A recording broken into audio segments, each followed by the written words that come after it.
सरकारी अस्पतालूं अवाम जे इलाज लाइ जोड़ायूं वेंदियूं आहिनि, पर सिंध जी सरकारी अस्पतालुनि जूं करोड़े रुपया बजेटूं हुअण बावजूद अस्पतालूं ग़रीब माण्हुनि जे लाइ बेलाभ बणियल आहिनि, जंहिं करे रोज़ानो केतिरा ई ग़रीब माण्हू सरकारी अस्पतालुनि मां इलाज न मिलण करे फ़ौत थी रहिया आहिनि।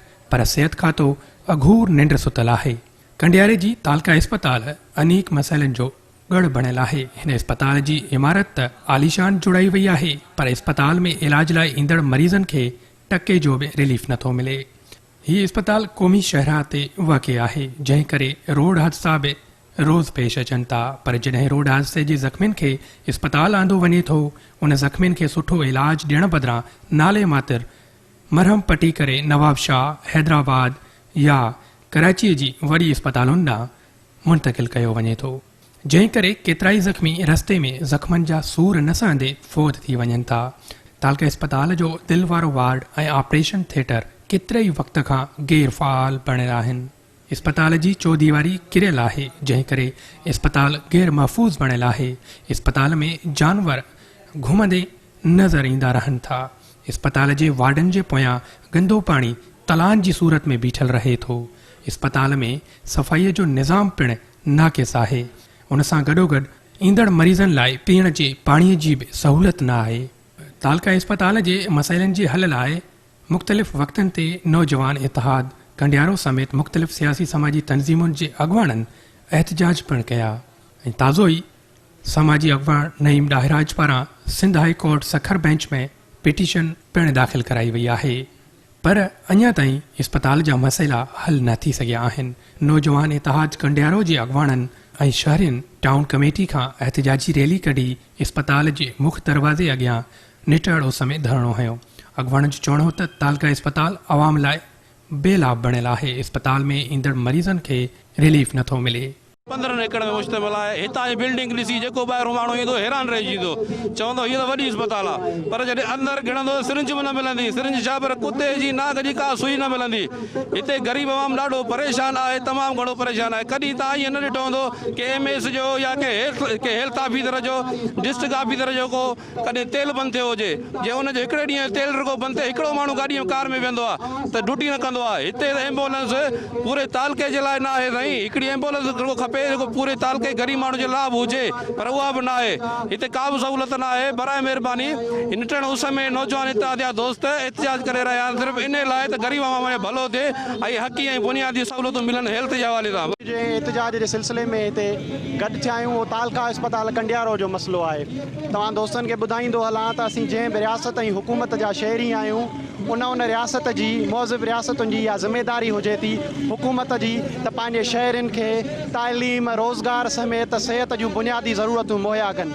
असां वटि कंडियारे शहर जे अंदरि जेका तालका अस्पताल मौजूदु आहे, जेका सालनि खां वठी शहरवासियुनि खे बुनियादी ज़रूरतूं न ॾेई सघी आहे, उन जे करे असां हिन कंडियारा जे शहरवासियुनि खे अपील था कयूं त तालका अस्पताल जे मसइलनि जे लाइ थींदड़ हर एहतजाज में असांजो साथ ॾियनि।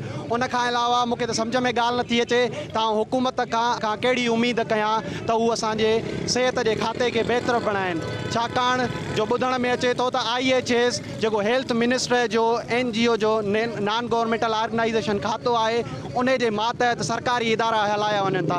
जॾहिं रियासतूं ऐं हुकूमतूं पंहिंजूं ज़िमेदारियुनि खां ग़फ़लत अख़्तियार कनि थियूं त पोइ उहे पंहिंजूं ज़िमेदारियूं गैर सरकारी इदारनि ॾे वञनि थियूं ऐं गैर सरकारी इदारनि जे मातहत उहे इदारा इन तरीक़े सां प्राइवेटाइज़ेशन जी तरफ़ वठी वञनि था ऐं असांजूं इंसाननि जूं बुनियादी जेके ज़रूरतूं आहिनि, मां नथो सम्झां त उहे प्राइवेटाइज़ थी सघनि थियूं। इहे इंसाननि जूं, इहे शहरनि जूं, मुल्क वासियुनि जूं, शहरवासियुनि जूं बुनियादी ज़रूरतूं आहिनि ऐं इन्हनि खे बुनियादी सभ खां पहिरियां अवल तरजीह ते रखियो वञे ऐं इन्हनि मामलनि मसइलनि खे अवलीन फ़र्ज़ु सम्झी हल कयो वञे। न त ॿी सूरत में असां वधि खां वधि हुकूमत ऐं नाअहल इंतिज़ामिया जे ख़िलाफ़ भरपूर मुज़ाहिरो कंदासीं, भरपूर एहतजाज कंदासीं। दोस्तो, असां जॾहिं खां पैदा थिया आहियूं तक़रीबन 32 साल उमिरि थी वई आहे। तालका कंडियारो हॉस्पिटल में का बुनियादी सहूलियतुनि खां अॼु ताईं असां महरूम आहियूं।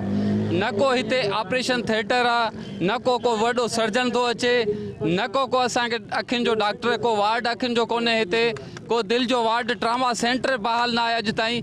कंहिं बुनियादी सहूलियत खे छो आख़िर एॾी, छो असांखे बुनियादी सहूलियतुनि खां महरूम रखियो वियो आहे। त हेॾो सारो तालको कंडियारो आहे, उन जी तक़रीबन 1.25 लख आबादी आहे, उन खे बुनियादी सहूलियतुनि खां महरूम रखण जे आला हुकामनि खां मां अपील कंदुमि त खुदारा नोटिस वठो इन ॻाल्हि जो। तालका हॉस्पिटल बेगानी पई आहे, हिते केर बि ॾिसण वारो कोन्हे को, हिते केर बि हिन जी वारसी करण वारो कोन्हे को। खुदारा वज़ीर आला सिंध, हाई कोर्ट के आला अमलदारनि ऐं चीफ जस्टिस खे मां अपील थो कयां त अची कंडियारे जी सूरत हाल खे 100 मोटो नोटिस वठी जांच कई वञे त कंडियारो आख़िर छो बेगानो आहे, छो सरकारी अस्पताल बेगानी पई आहे। का सहूलियत कोन्हे हिते, ये अस्पताल नेशनल हाईवे सां आहे, एम्बुलेंस कोन्हे। हाणे बि असांखे हिननि एम्बुलेंस ॾिनी, उहा रिपेयर करे हुनजो इफ़्तिताह पिया कनि। असां उते पहुची हिननि जो इफ़्तिताह बंदि कयोसीं। इफ़्तिताह हुन शइ जो कबो आहे जेकी नई शइ हुजे, उनजो बुनियादु रखियो वञे। हिते जॾहिं इहा ऑलरेडी अस्पताल जी प्रॉपर्टी आहे त हिननि जो इफ़्तिताह कहिड़ो हो। असां आला अमलदारनि खां अपील था कयूं, नई एम्बुलेंस ॾियो। हीअ अस्पताल नेशनल हाईवे सां आहे ऐं अस्पताल जा मसला हल कया, ग़रीब माण्हुनि जा मसला हिते हल नथा कया वञनि। जीअं त मसला हल न थिया त असां तहरीक जो दाइरो वधाईंदासीं। कंडियारो आहे जेका मुकमिल तौर ते तबाह थी चुकी आहे। हिन में बुनियादी सहूलियतूं को बि कोन्हे, हिन में एम्बुलेंस कोन्हे, हिन में माना का बि सहूलियत कोन्हे का।